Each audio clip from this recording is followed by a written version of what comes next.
Shall we start? Sure. So Professor Novak asked me to introduce our today's speaker, who is Sean Crowe. Sean did his PhD at Pennsylvania State University under supervision of Martin Boyle, who is a founder of quantum cosmology. And Sean's work was mainly on effective methods, also in the applications of quantum cosmology. And recently we've been working together, actually together with Martin also, back in Vegas, on a project which is related to our colleagues from causal dynamical triangulations are working on.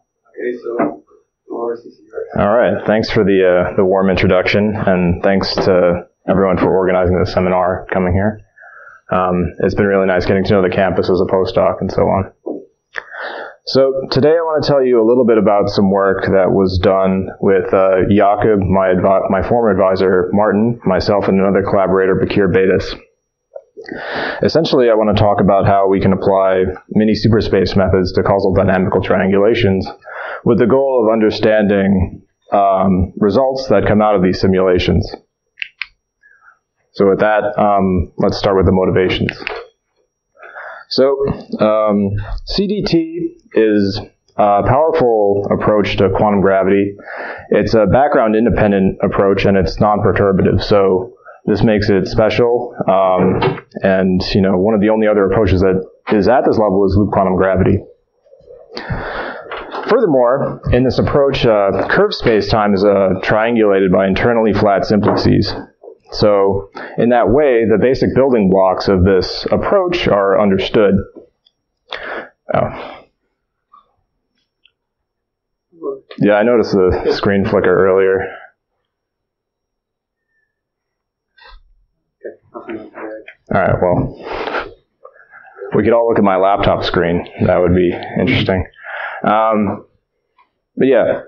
So, and while we were in Warsaw for Eurofest, I actually found a triangulated curved surface. So I said, hey, that's great. I have to put this in the presentation. But yeah. So, in particular, these CDTs are distinguished from Euclidean dynamical triangulations by the fact that they preserve causality, which is an important feature for any relativistic theory.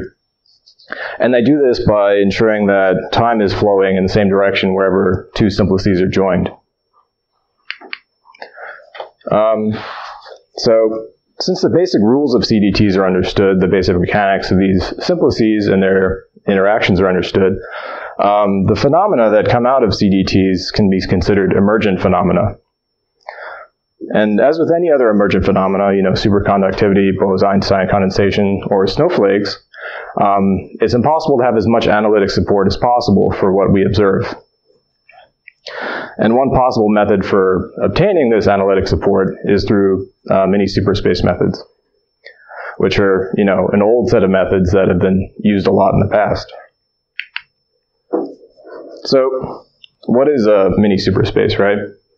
So superspace is just the space of equivalence classes of metrics, where two metrics who are related by diffeomorphisms are considered equivalent. So essentially, it's the equivalence class of physically distinguishable metrics. Minisuperspace is just a miniature version of this, where one just focuses on the most important degrees of freedom in one's theory. So an example would be just an FRW universe, where one focuses only on the lapse function and the scale factor. So, one really truncates the phase space. And of course, we all know and appreciate this, that when one makes this truncation, one arrives at the Freedman Equation, which is technically much easier to solve than dealing with all of the degrees of freedom. And furthermore, these models can be cast in Hamiltonian form, allowing for quantization. This is good because at the end of the day, we want to compare the quantum behaviors of these Minisuperspace models with what falls out of the CDT program. That being said, the reliability of these Minisuperspace calculations is kind of an open question. So we have to keep that in mind with the comparisons that we make. So why combine these two approaches, right? The technical simplicity of a mini-superspace model gives us kind of a testing ground for the causal dynamical triangulations, because we can make a lot of analytic progress within this much simplified context. And furthermore, the basic rules of CDTs are kind of understood, and that means we can kind of trust the results that fall out of them. And in that way, we can test the results that actually come out of a mini-superspace calculation. And in that way, the dichotomy between these two approaches, mini-superspaces and CDTs, are kind of similar to the dichotomy between theoretical and experimental physics, where CDTs are playing the role of the experiment and mini-superspaces are playing the role of theory. It's all still theoretical physics, right? There's no real experiments being done, but that's kind of the idea. So what kind of phenomena do we want to address with these mini-superspace methods? So in general, we want to focus on long wavelength phenomena because that's really all we expect to be able to capture with a mini-superspace model. In these models, usually short wavelength modes are kind of frozen out and ignored. So some things we want to capture are, for instance, the basic qualitative behavior of the quantum fluctuations as a function of the time around some volume. So here we have a figure that I borrowed from this paper by these people, and it essentially shows fluctuations around the expectation value of the volume. And we notice a lot of different qualitative features here. For instance, the formation of these shoulders here. So this is a kind of feature we would like to capture in our mini-superspace models. That would be good to give these phenomena some support. Some other things we would like to capture are the origins of effective terms that have fallen out of CDTs. So for instance, some recent results for toroidal models in CDTs point to the presence of an effective term, mu v gamma, in an effective action. And the meaning and origin of this term is still kind of unclear, so we would like to maybe try and derive this term with mini-superspace methods, which we ought to be able to do because this is, a term that's present at the homogeneous level. And we have essentially two good ways of explaining this term, one through the back reaction of quantum fluctuations onto the expectation value of the volume, and one by ordering ambiguities after quantization. Furthermore, one other thing we would like to address is the implications of a gauge fixed time in CDTs. So for technical reasons, CDTs use a gauge fixed time. However, this is in contrast to many superspace models who have time reparameterization invariance. So what's the meaning of this? What are the consequences? These are things we would like to address. Are there any questions at this stage? All right, feel free to ask me anything. Don't feel like you have to wait till the end. All right, so let's start with the last point.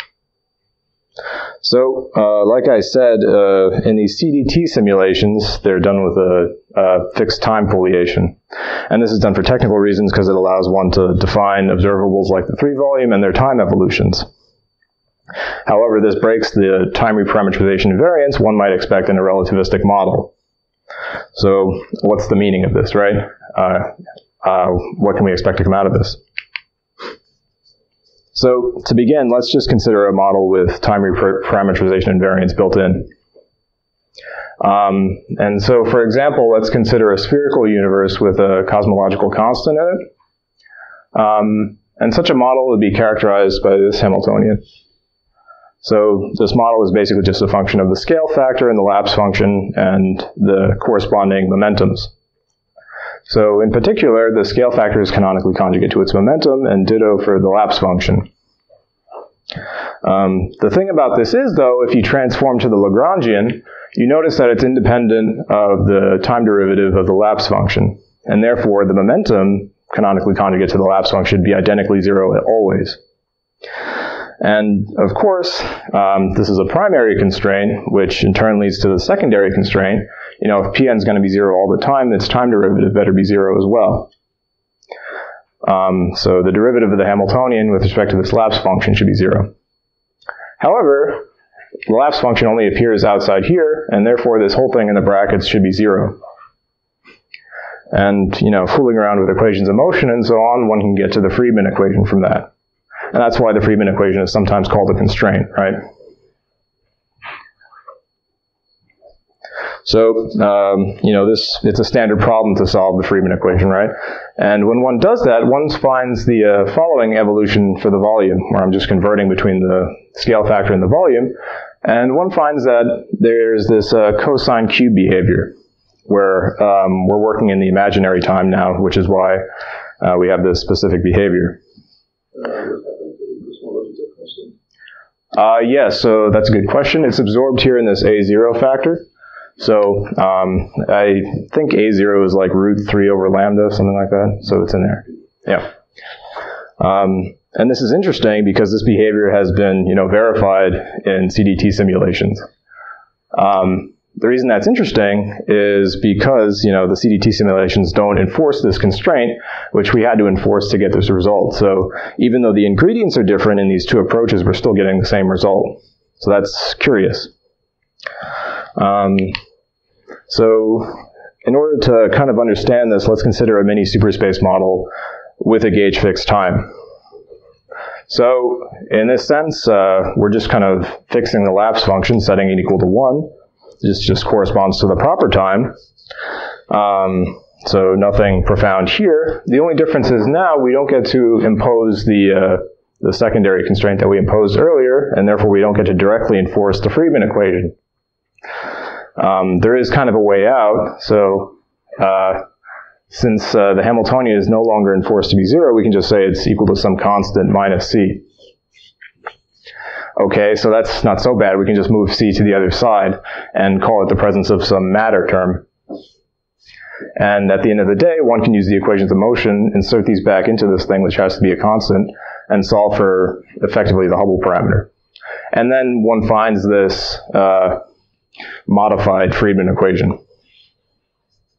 So this is interesting because this extra term here, which comes from the fact that we're not gauge fixing, has the form of a dust contribution to the Freedman equation. So, at this level, at the mini-superspace level, it's hard to tell the difference between a gauge-fixed universe and a universe with dust in it.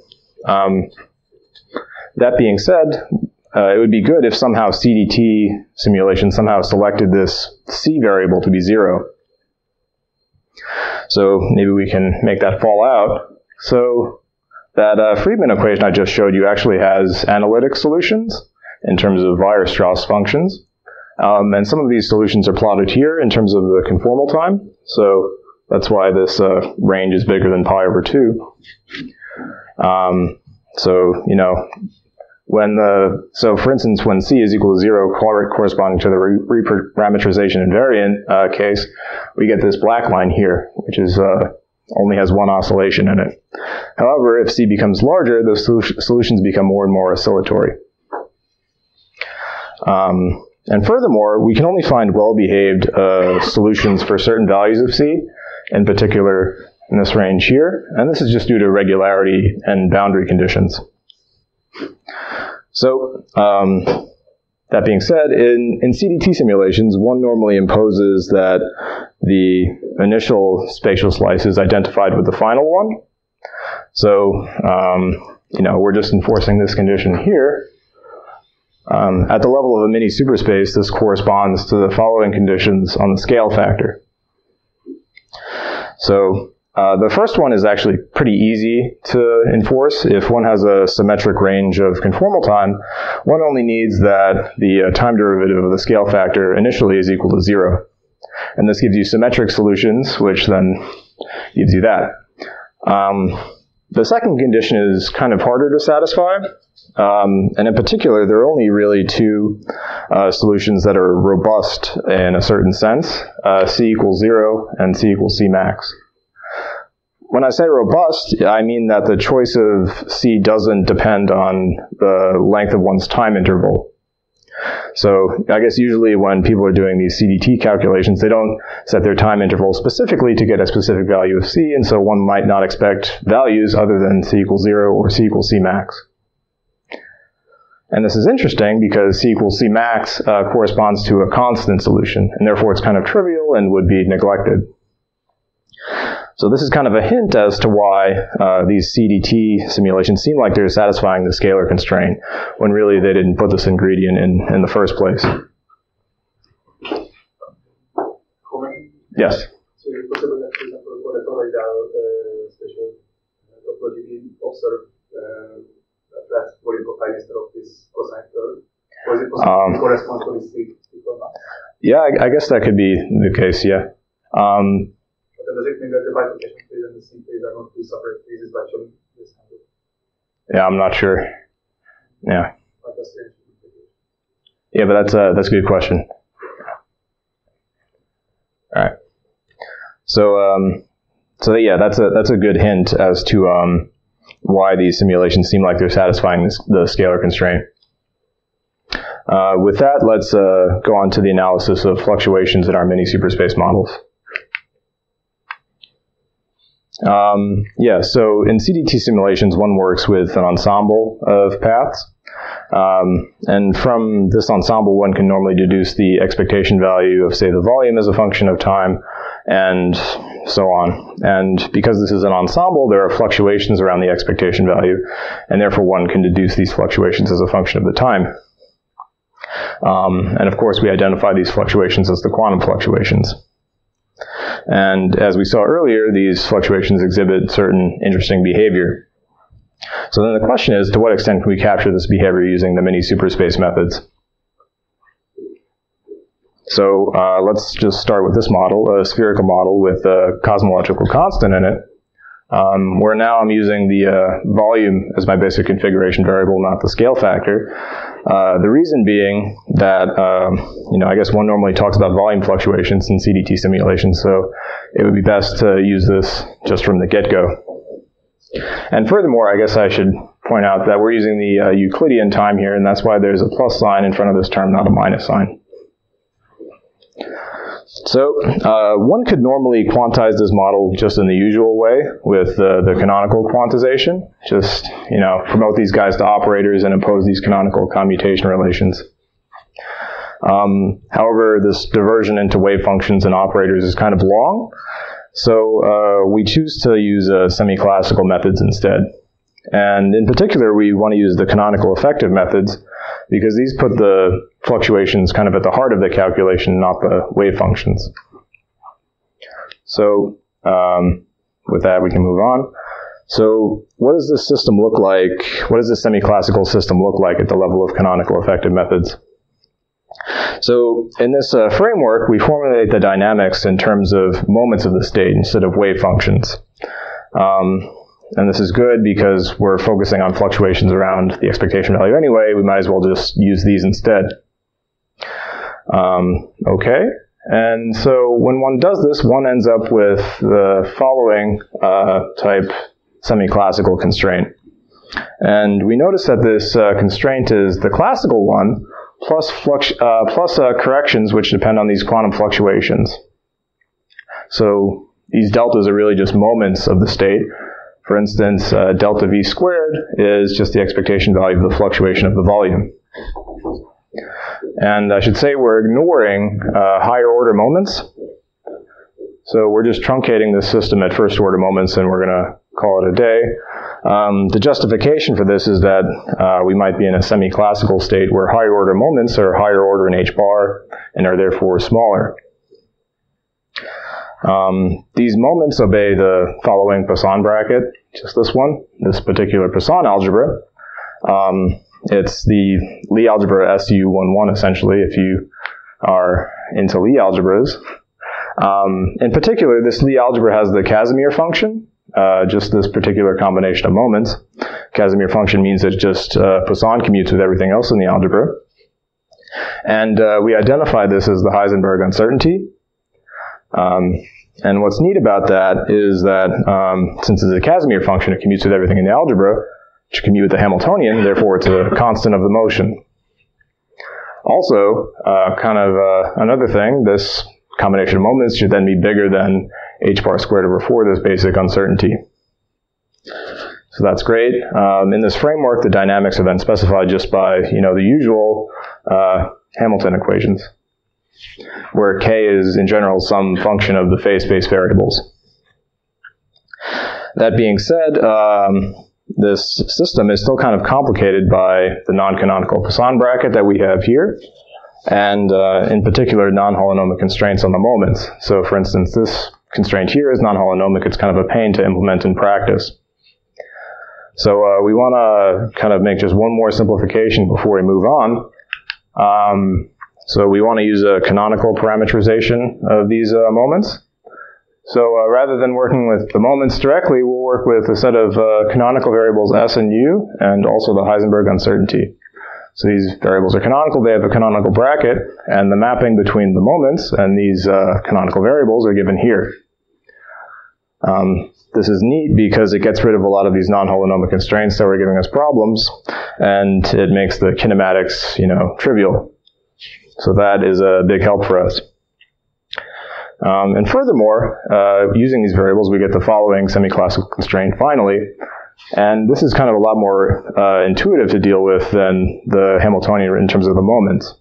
So for instance, here, we have this u over s squared term. So if s, the fluctuation of the volume starts to go to 0, this contributes an infinite energy contribution.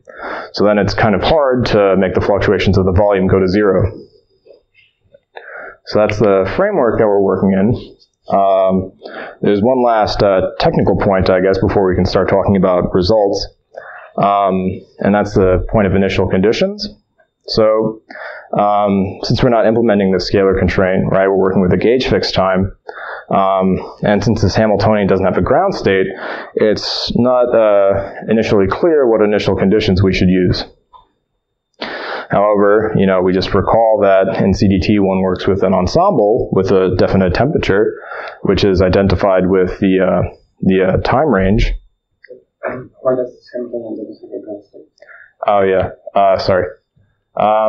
So we have this minus term here. So if the volume just keeps getting bigger and bigger, there's an infinite negative energy contribution.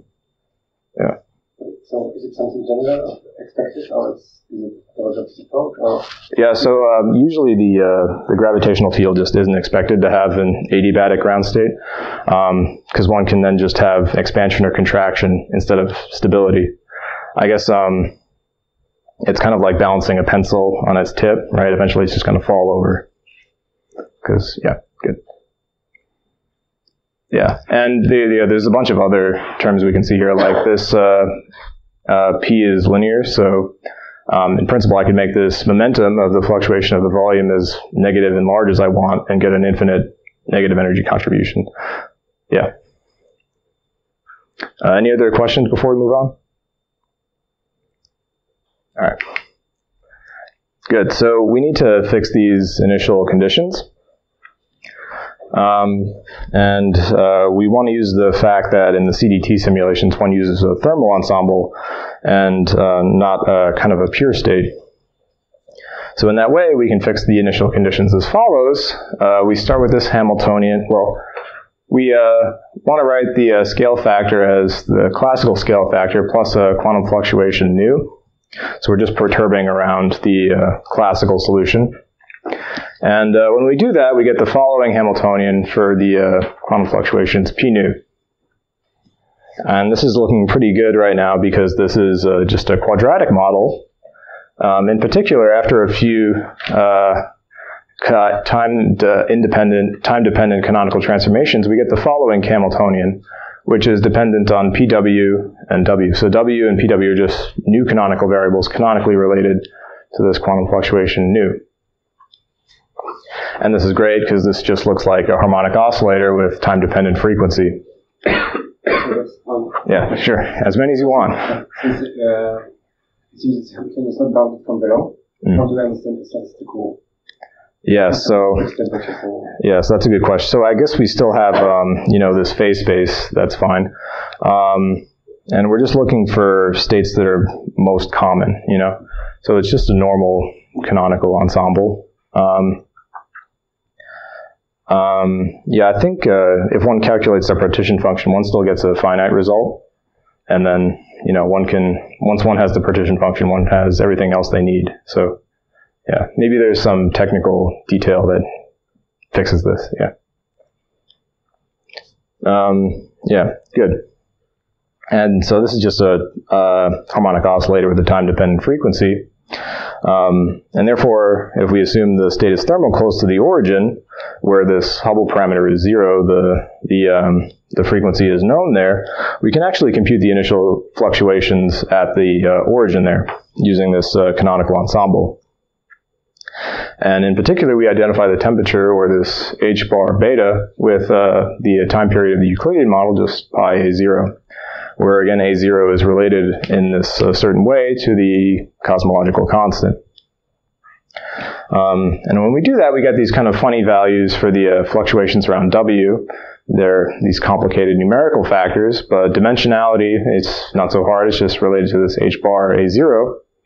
And in particular, we can also calculate, thermal expectation value for the uncertainty, which is also this funny numerical factor. Inverting all these canonical transformations we made and so on, we end up with the ensemble average for the fluctuation of the scale factor, which we notice is independent of the cosmological constant and a0 and so on. So this is interesting. This kind of matches with the universal scaling behavior seen in CDTs.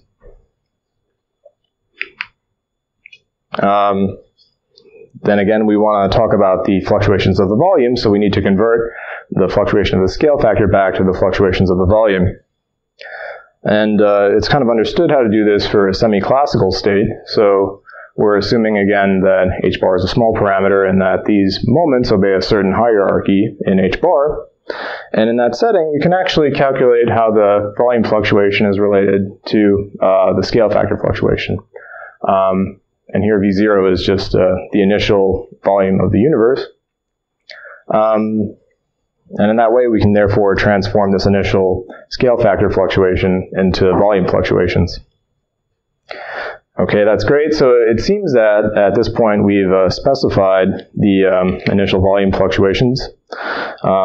And setting the initial volume is kind of easy. And furthermore, for symmetric solutions, we want to set the initial momentums equal to 0. This just gives us solutions that are symmetric in the time range, and if we have a symmetric time range, that's what we want. So in that way, we've specified all the initial conditions. So here are some results that we get. So this black line here is what we get for a thermal state, for the fluctuations as a function of this imaginary time. And the dashed line is what we get for a pure state with kind of more ad hoc initial conditions for the fluctuations of the volume. So we notice definitely disagreement between the thermal and the pure approaches to this problem. However, we do notice that for thermal states, we find qualitative agreement between what's found in the CDTs and what we find here, right? In particular, the development of these shoulders here is encouraging. Quantitative disagreement between these two approaches can possibly be explained by the fact that we didn't enforce this volume constraint. So in CDTs, one normally enforces that each element of the ensemble has the same 4 volume. We didn't enforce this constraint because it would have been technically kind of challenging for us. So we just wanted to see what we would get without enforcing a constraint. And it's encouraging to see that we get kind of this qualitative agreement.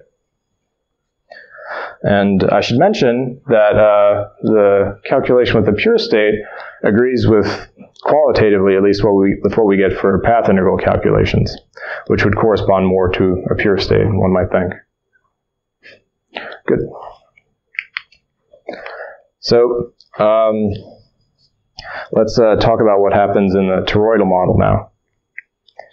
So CDT simulations and toroidal models have uncovered the presence of this effective term, which in principle could have been masked by the curvature term in the spherical models. And in particular, they've noticed that gamma might be close to -3/2. And so in that way, one kind of expects this effective Hamiltonian of this form, where we're having a minus sign here for the following reason. This is still the Euclidean time, but in toroidal models, CDTs have indicated that the cosmological constant should be negative, actually. So we just factor a negative sign out and absorb it into the constraint. This way we can just have positive lambdas everywhere. So that's why there's a minus sign there. This effective term, mu v gamma, has no classical analog, and its meaning and origin are technically still unclear. So with that, let's try and analyze fluctuations around this model. So to start, we can just begin with the classical analysis. So we have this Hamiltonian here, and using the same procedure we talked about earlier, we can actually get a modified Freedman equation, which looks like this. And right off the bat, we notice that the character of the solutions is going to depend on the sign of C. So if C is positive, for instance, then this term in here can be 0 at some point, which would lead to kind of like a bouncing solution. And if C is negative, then this term on the right-hand side is always positive, and we would never expect the Hubble parameter to be 0. And that's reflected in the exact solutions that we find for the volume. And in particular, we have just one constant of integration here, phi, which is just a phase factor. So let's introduce fluctuations now, just as we did before. And when we do that, we get the following Hamiltonian constraint. So we notice that this u over s squared term behaves kind of like a centrifugal term. Like if you transform from Cartesian to polar coordinates, you get this centrifugal term. So we just undo this transformation with this quantum fluctuation variable s, and we actually get a Hamiltonian that is just quadratic in these fluctuation variables. And in particular, they decouple. So we've just taken this one variable and transformed it into two new ones in order to simplify things technically. And furthermore, we can actually make analytic progress if we ignore the presence of back reaction. So if we just calculate the classical solution and see how the quantum fluctuations behave in the presence of this classical solution. So when we do this, ignoring this back reaction, we can actually solve everything analytically. So just in terms of the volume and its momentum as functions of time. So then x and y, of course, look very similar. They just behave like this. They're proportional to the volume, which makes sense. You'll notice that there are only three constants of integration here, ax, ay, and b. You might expect four constants of integration because there are two second-order equations here being solved. The reason that there are only three is that we also have to enforce this constraint that s squared should equal the quadrature sum of x and y. And furthermore, we have the non-holonomic constraint on these constants of integration. This thing here should be bigger than the minimal uncertainty h bar squared over 4. And that just comes from calculating the product, the uncertainty principle. Good. So actually, I guess in the toroidal models, the quantum fluctuation should equal 0 at the endpoints of the simulation. That's something one normally enforces. But that would imply, if s is 0, then x and y should both be 0 separately. And, just from these solutions back here, it's easy to set these to 0 and solve. That would imply that these couple equations here hold. But then again, that implies that ax should equal ay, which would force us to violate the uncertainty principle. So, it's not the end of the world, right? It just means that quantum back reaction is going to be important in this case of the toroidal model. So this assumption that quantum back reaction is small is a bad one. But at least this is a good hint that we should focus on things with strong quantum back reaction. So let's go ahead and include this back reaction. So we're adding this term back into the model. And actually, even though we were putting this effective term back into the model, there are still analytic solutions, but we're omitting them here. Just we want to focus on the numerics. So, as before, this implies the quantum Hamiltonian, just written in terms of canonical variables again, where, we have the original Hamiltonian from before plus these correction terms. And, of course, simply the equations of motion are just given by Hamilton's equations. So, so the inclusion of back reaction makes imposing suitable boundary conditions kind of difficult. And in particular, there isn't any stable thermal state we can use in this setting. However, we can show that if there's a local maximum in the fluctuations, which one might expect in this kind of scenario, that would correspond to these two conditions on the fluctuation. And actually, this implies that the scalar constraint can't be satisfied unless the magnitude of this gamma parameter is less than 1. However, since gamma is equal to -3/2 in the CDT simulations, this seems to indicate that we would have trouble satisfying the scalar constraint within the toroidal models in CDT. So that's interesting. So with that, let's focus on how we could actually derive this new effective term from CDTs within the context of a mini-superspace model. I guess before we go on, are there any questions? All right, good. So, so like I said, this new effective term has no classical analog, and so far the meaning of it and its origin are kind of unclear.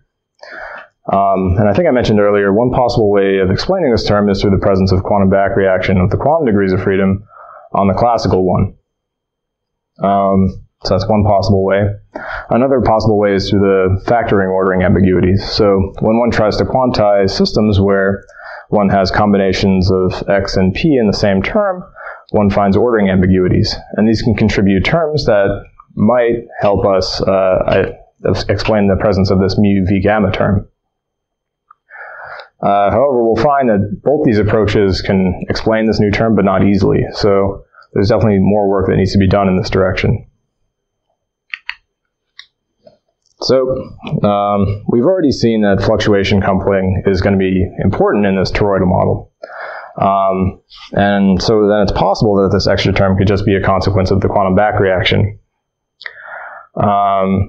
Furthermore, the character of this quantum back reaction depends sensitively on one's choice of quantization configuration variable.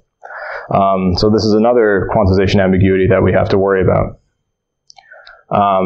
And this is interesting because it could be that the presence of this mu v gamma term actually points to a preferred quantization choice, right?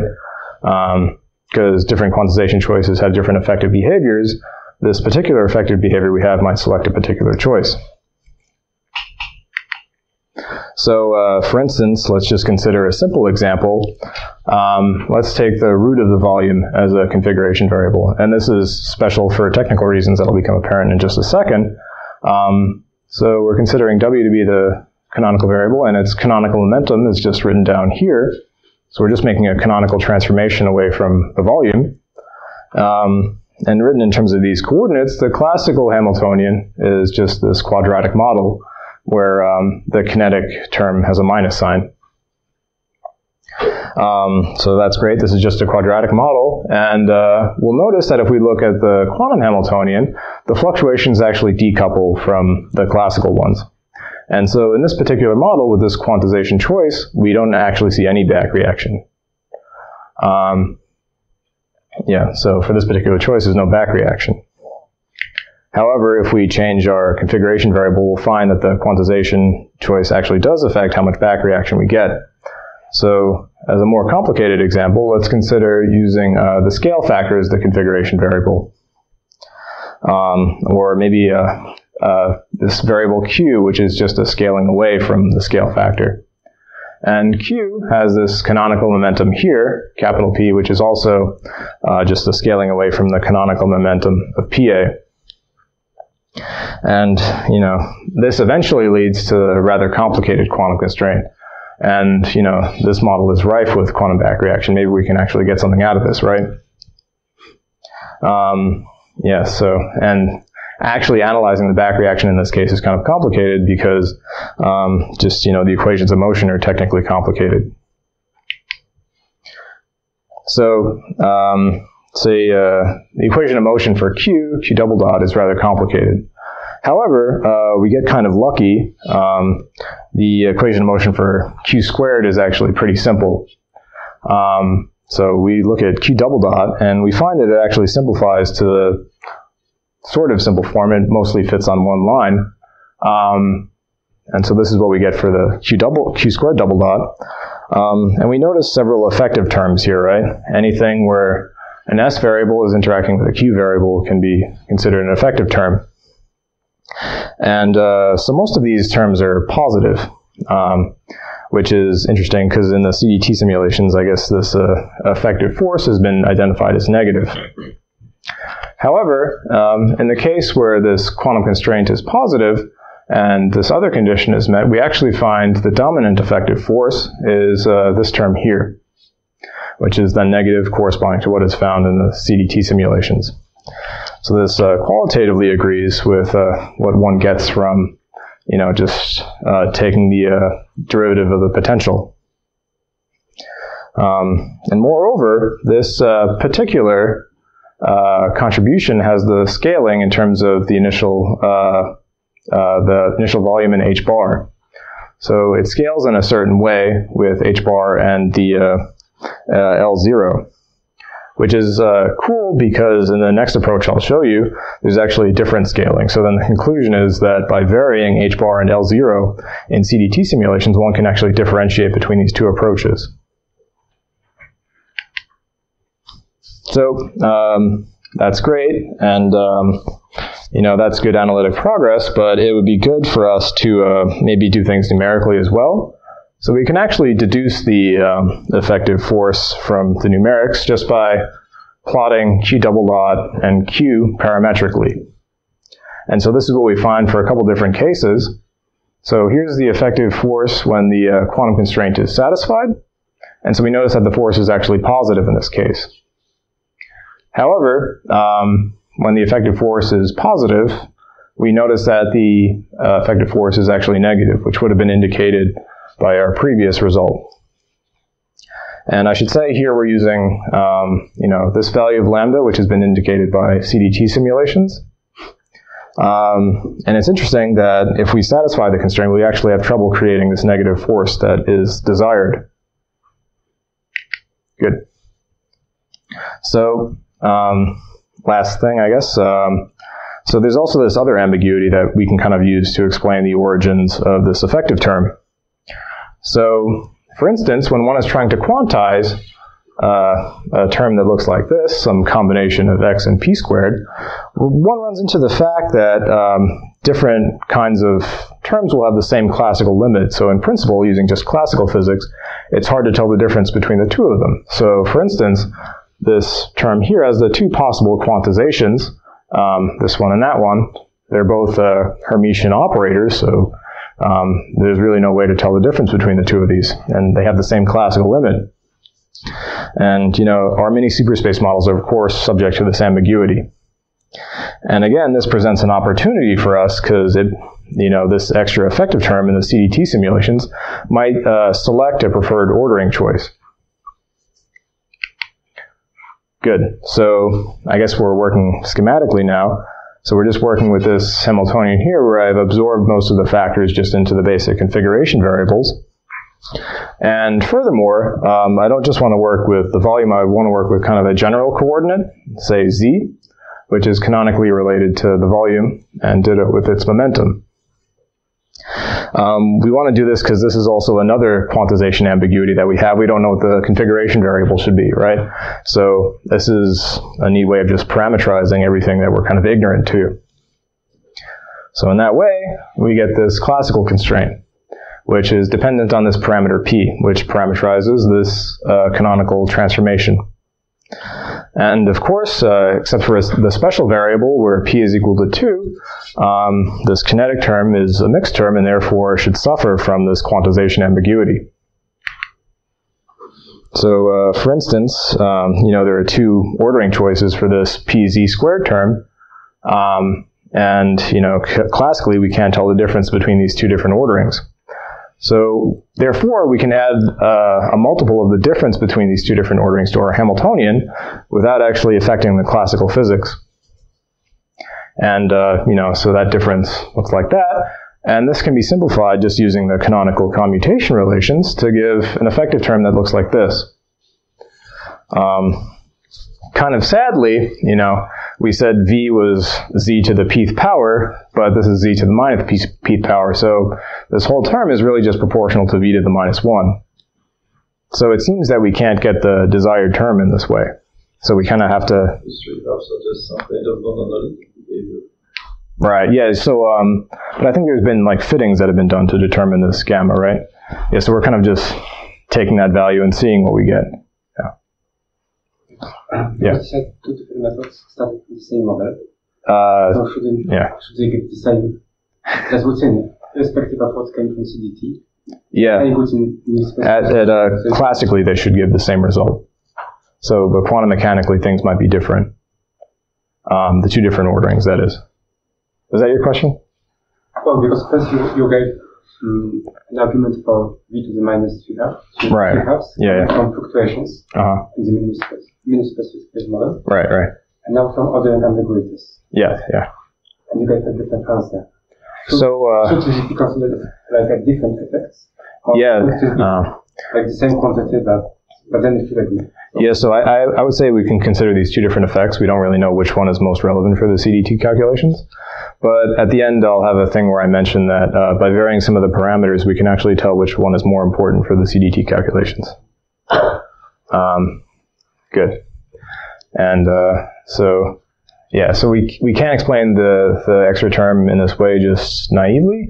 May I just comment? Oh, yeah, sure. Yeah. Because in general, there's much more ambiguity here. You consider this two particular quantization scheme, okay? But if you have a squared factor, you can also always decompose the two into two numbers, okay? Not just being 1 and 1, okay? Right. And depending on what these two numbers are, you can have. We didn't consider that in this paper, but in general, we can enlarge this ambiguity space and perhaps.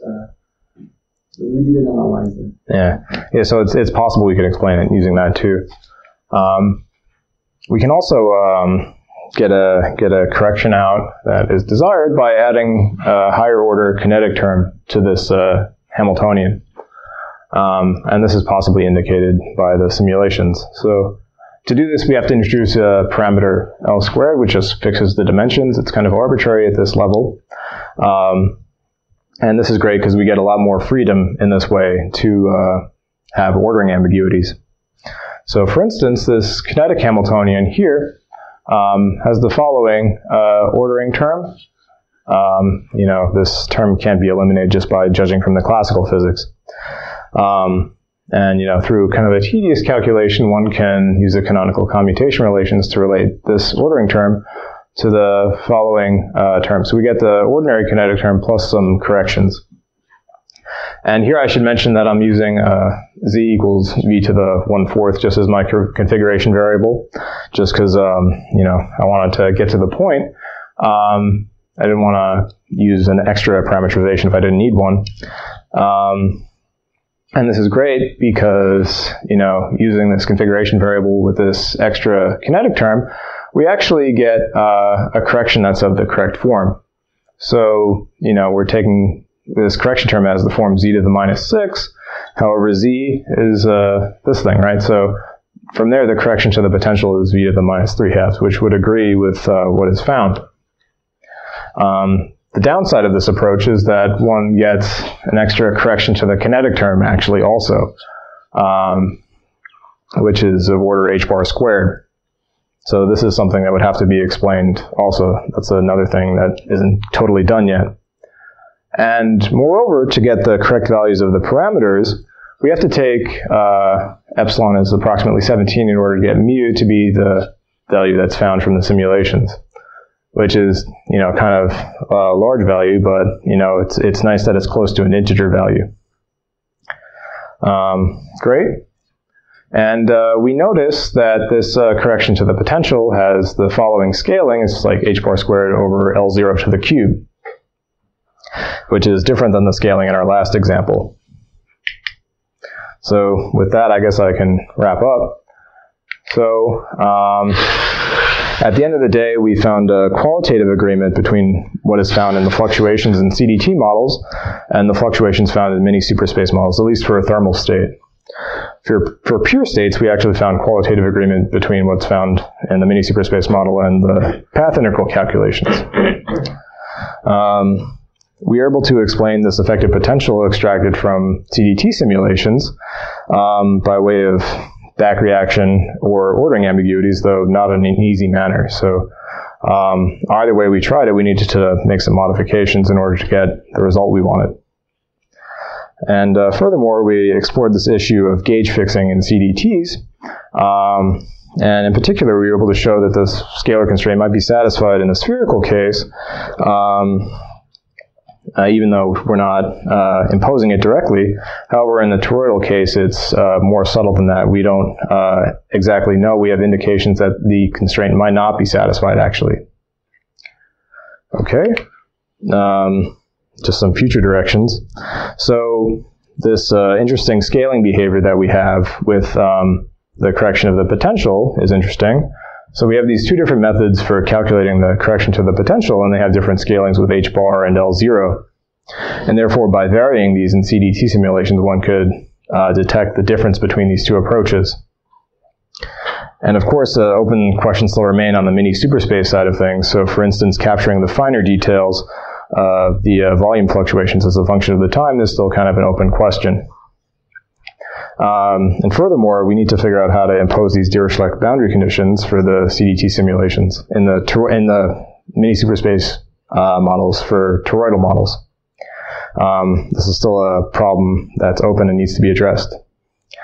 But anyway, I'll wrap up there, and thanks for listening and any questions.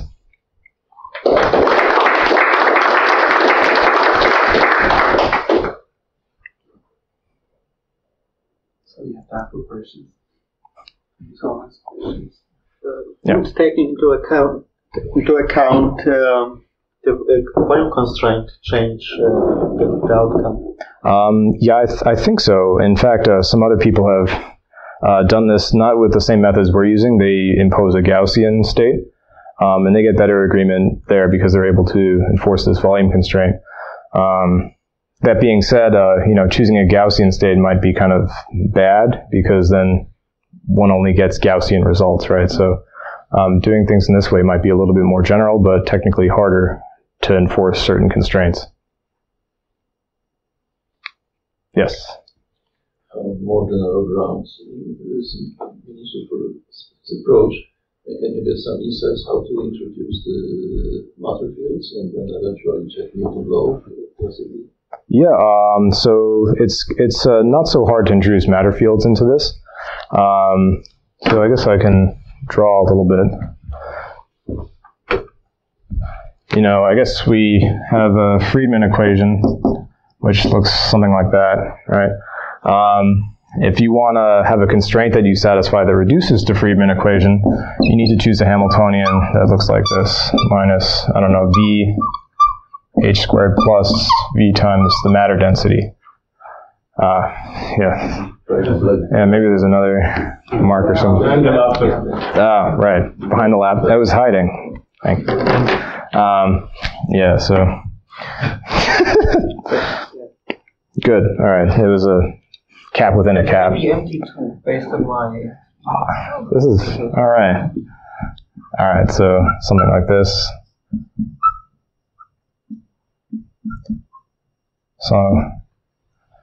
So yeah, it's not so hard to introduce homogeneous matter fields in this way. So rho is just the matter field density.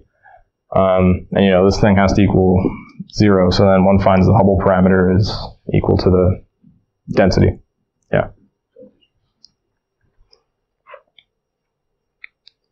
Could you make a comment on possible measurements that our CDT colleagues can do, considering these predictions and this analysis? Oh, yeah.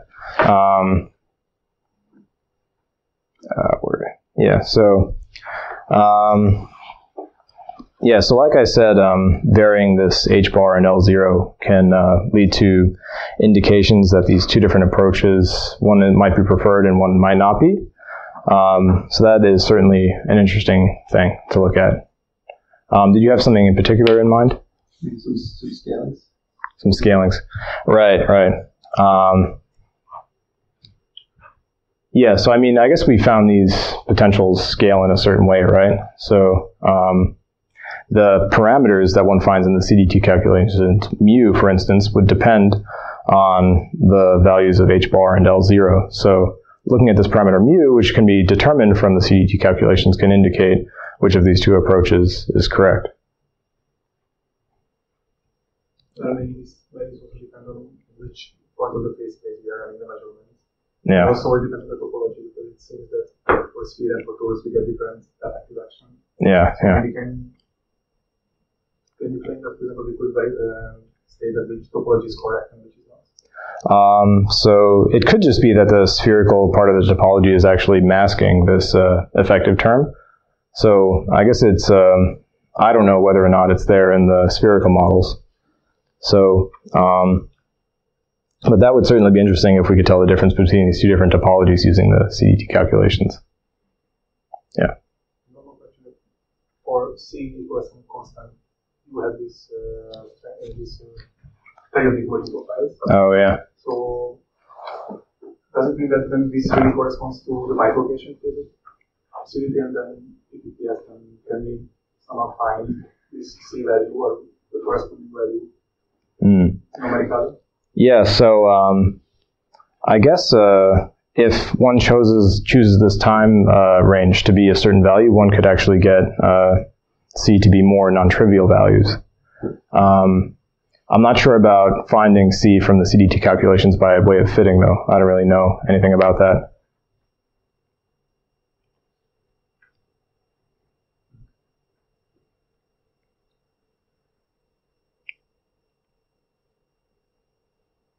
Questions?